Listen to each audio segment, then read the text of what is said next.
श्री स्वामी समर्थ. जय जय स्वामी समर्थ. पुन्हा एकदा आपल्या या नवीन व्हिडिओमध्ये मी तुम्हा सर्वांचं अगदी मनापासून स्वागत करते. 20 तारखेपासून अखंड नाम जप यज्ञ सप्ताह हा सुरू होणार आहे. तसंच केंद्रामध्ये श्री स्वामी समर्थ महाराजांच्या केंद्रामध्ये गुरुचरित्र पारायण हे सुद्धा सुरू होणार आहे. त्याचप्रमाणे प्रहर सेवा ही सुद्धा सुरू होणार आहे. तुम्ही जर अजूनही तुमच्या जवळच्या स्वामी समर्थ महाराजांच्या केंद्रामध्ये जाऊन या प्रहर सेवेसाठी किंवा यागासाठी तुमची नाव नोंदणी जर केली नसेल तर अजूनही केंद्रामध्ये जाऊन तुम्ही ही नाव नोंदणी करू शकता. तर आजच्या या व्हिडिओमध्ये मी तुम्हाला सांगणार आहे की श्री स्वामी समर्थ महाराजांच्या केंद्रामध्ये मठामध्ये जी काही प्रहर सेवा ही होत असते तिचे महत्त्व काय आहे आणि ही प्रहर सेवा कशा प्रकारची असते याबद्दल या प्रहर सेवेबद्दल मी तुम्हाला संपूर्ण माहितीही सांगणार आहे. दत्त जयंतीच्या या सप्ताह काळामध्ये ही जी काही प्रहर सेवा केंद्रामध्ये घेण्यात येत असते तिचे महत्त्व हे अनन्यसाधारण असे असते. ज्यांना कोणाला गुरुचरित्र पारायणाला बसता येत नाही काही कारणास्तव तर त्यांनी या प्रहर सेवेमध्ये नक्की आपला सहभाग हा नोंदवावा. ही प्रहर सेवा केल्याने तुम्हाला निश्चितच स्वामी सेवेचा अनुभव हा नक्कीच येईल. स्वामी समर्थ महाराजांच्या केंद्रामध्ये ही जी प्रहर सेवा होत असते ती आपल्याला वर्षातून 2च वेळेस करायला मिळत असते. एक म्हणजे तर या दत्त जयंतीला आणि दुसरी म्हणजे तर स्वामी समर्थ महाराजांच्या पुण्यतिथीला.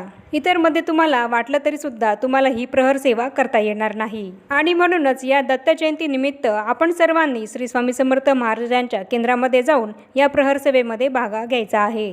प्रहर सेवा म्हणजे काय तर अखंड नाम जपयज्ञ सप्ताह हा आहे. तर या सप्ताहामध्ये आपल्याला 24 तास म्हणजेच दिवसाचे 12 तास आणि रात्रीचे 12 तास हे मिळून जे 24 तास होतात या 24 तासांमध्ये स्वामींची सेवाही करायची आहे. स्वामींचे नामस्मरण हे आपल्याला अखंड चालू ठेवायचे आहे.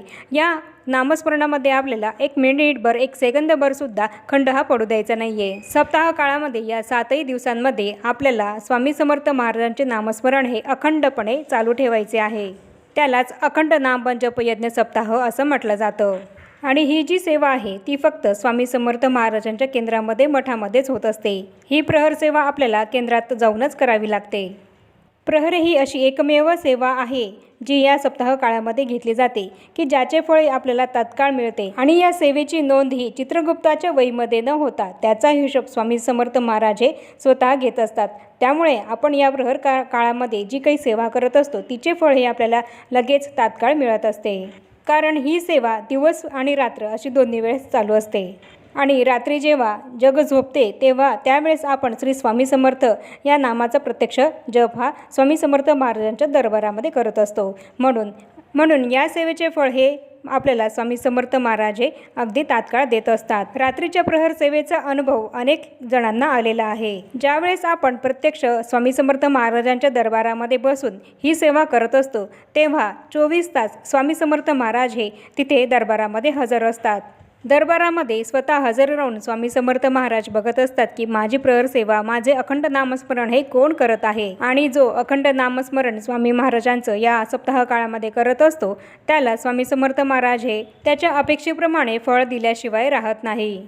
तर याप्रमाणे सप्ताह काळामध्ये केंद्रामध्ये घेण्यात येणाऱ्या या प्रहर सेवेचे अनन्यसाधारण असं महत्त्व आहे. या प्रहर सेवेचा अनुभव आल्याशिवाय राहत नाही.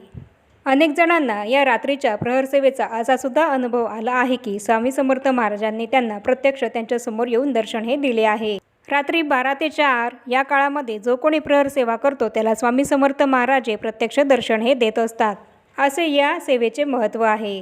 तर ही प्रहर सेवा म्हणजे काय तर या प्रहर सेवेमध्ये स्वामी चरित्र सारामृताचे वाचन हे होत असते. त्याचप्रमाणे श्री स्वामी समर्थ या मंत्राचा जप हा होत असतो आणि त्याचप्रमाणे वीणावादन हे होत असते.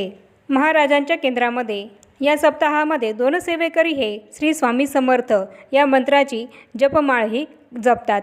तर 2 सेवेकरी हे श्री स्वामी चरित्र सारामृत या ग्रंथाचे वाचन हे करतात आणि 2 सेवेकरी हे वीणावादन हे करत असतात. आणि ही सेवा 24 तास अखंडपणे चालू राहते. या सेवेमध्ये 1 मिनिटभर सुद्धा खंड हा पडत नाही. ही प्रहर सेवा दिवसा महिलांनी करायची असते तर रात्री पुरुषांनी करायची असते. महिलांच्या प्रहर सेवेचा वेळ हा असा असतो सकाळी 8 वाजेपासून तर रात्री 8 वाजेपर्यंत आणि त्यानंतर रात्री 8 वाजेपासून तर सकाळी 8 वाजेपर्यंतचा वेळ हा पुरुषांचा ठरलेला असतो. म्हणून ज्या महिला सेवेकऱ्यांना प्रहर सेवेमध्ये सहभाग हा नोंदवायचा आहे त्यांनी सकाळी 8 वाजेपासून तर रात्रीच्या 8 वाजेपर्यंतच्या वेळेमध्ये आपलं सहभाग हा नोंदवायचा आहे आणि पुरुषांनी रात्रीच्या 8 वाजेपासून तर सकाळी 8 वाजेपर्यंतच्या प्रहर सेवेमध्ये आपला सहभाग हा नोंदवायचा आहे। या प्रहर सेवेमध्ये प्रत्येकाला 15 ते 20 मिनिटांची सेवा ही दिली जाते।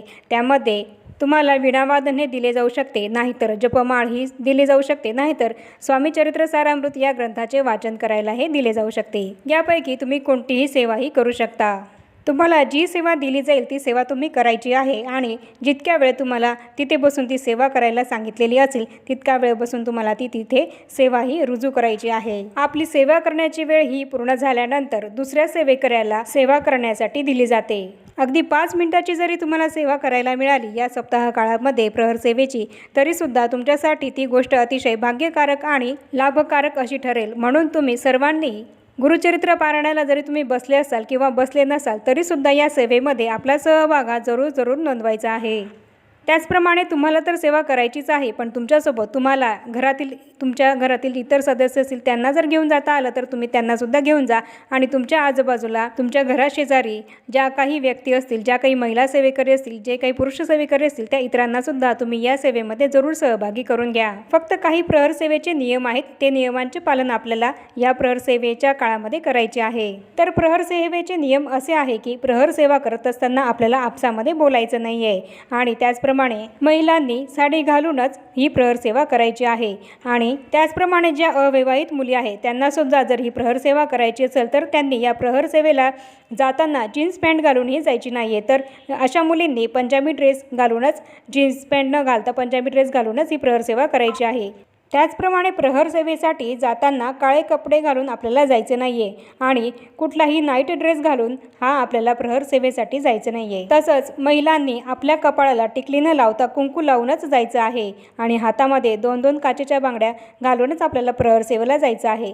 तसंच गुरुचरित्राचे वाचन करत असताना सुद्धा ज्याप्रमाणे आपल्याला केस हे बांधून ठेवायचे आहेत, मोकळे ठेवायचे नाही आहेत, त्याचप्रमाणे प्रहर सेवेला जाताना सुद्धा आपल्याला आपले केस हे मोकळे सोडायचे नाही आहेत, तर ते बांधून ठेवायचे आहेत किंवा वेणी घालूनच आपल्याला जायचं आहे। ज्या वेळेला आपण प्रहर सेवेमध्ये आपले नाव नोंदणी केली असेल त्याच वेळेला आपल्याला जायचं आहे आणि तेव्हा गेल्यावरच आपल्याला एकदा प्रहर सेवाही मिळत असते आणि एकदा प्रहर सेवा घेतल्यानंतर पुन्हा आपण प्रहर सेवा घेण्यासाठी आग्रह हा कोणीही धरू नये, कारण या प्रहर सेवेचा लाभ आपल्याला सगळ्यांना हा द्यायचा असतो। या प्रहर सेवेचा लाभ सगळ्यांना मिळाला पाहिजे। प्रहर सेवा चालू असताना कोणीही आपसामध्ये बोलायचं नाहीये। आपल्याला सगळ्यांना प्रहर सेवा करत असताना स्वामींचे अखंड नामस्मरण हे करायचे आहे आणि शांतताही ठेवायची आहे।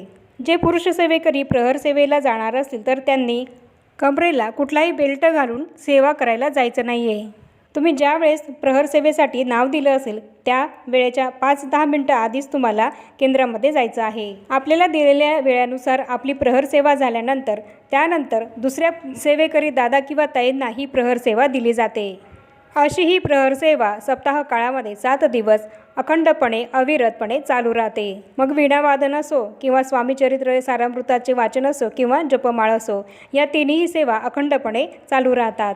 या प्रहर सेवेसाठी आपल्याला पहिल्या दिवसापासून तर शेवटच्या 7व्या दिवसापर्यंत जायचं आहे आणि जर समजा तुम्हाला एखाद्या दिवशी जायला जमत नसेल तर तुमच्या जागी कोणीतरी तुम्ही दुसऱ्या सेवेकऱ्याला ही सेवा करण्यासाठी सांगा, पण खंड हा पडू देऊ नका। ही प्रहर सेवा आपल्याला मन विचलित न होऊ देता एकाग्र चित्ताने करायची आहे। त्याचप्रमाणे कोणी किती सेवा केली आणि कोणी काय सेवा केली हे सुद्धा बघू नका, आपलं लक्ष फक्त आपल्या सेवेवरच हे असू द्या। श्री स्वामी समर्थ महाराजांची प्रहर सेवा आपल्याला करायला मिळणं ही आपल्यासाठी मोठी भाग्याची गोष्ट आहे। ही सेवा प्रत्येकाच्याच नशिबामध्ये असते असे नाही आणि म्हणूनच प्रत्येकाने या सेवेमध्ये सहभागी व्हायचं आहे आणि प्रहराच्या नियमांचे आपल्याला पालन हे करायचे आहे। ज्याप्रमाणे या प्रहर सेवेचे महत्त्व आहे त्याचप्रमाणे यागांचे सुद्धा महत्त्व आहे। या सप्ताह काळामध्ये 7 दिवस वेगवेगळे याग हे घेतले जातात। तर या यागांमध्ये सुद्धा तुम्ही तुमचा सहभाग नोंदवू शकता। तर या यागांचे काय महत्त्व आहे याबद्दल सुद्धा मी तुम्हाला लवकरच दुसऱ्या व्हिडिओमध्ये माहिती देईल।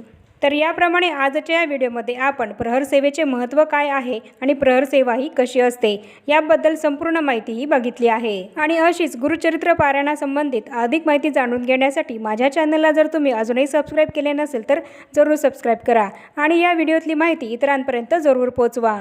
म्हणजेच ज्यांना कोणाला गुरुचरित्र पारायण हे करता नाही आलं तर त्यांना निदान या सेवेचा तरी लाभ होईल. आणि आता या छोट्याशा माहितीसोबत आपण आपला आजचा व्हिडिओ इथेच थांबूया आणि भेटूया पुन्हा अशाच नवीन एका माहितीपूर्ण आणि महत्त्वपूर्ण व्हिडिओसोबत.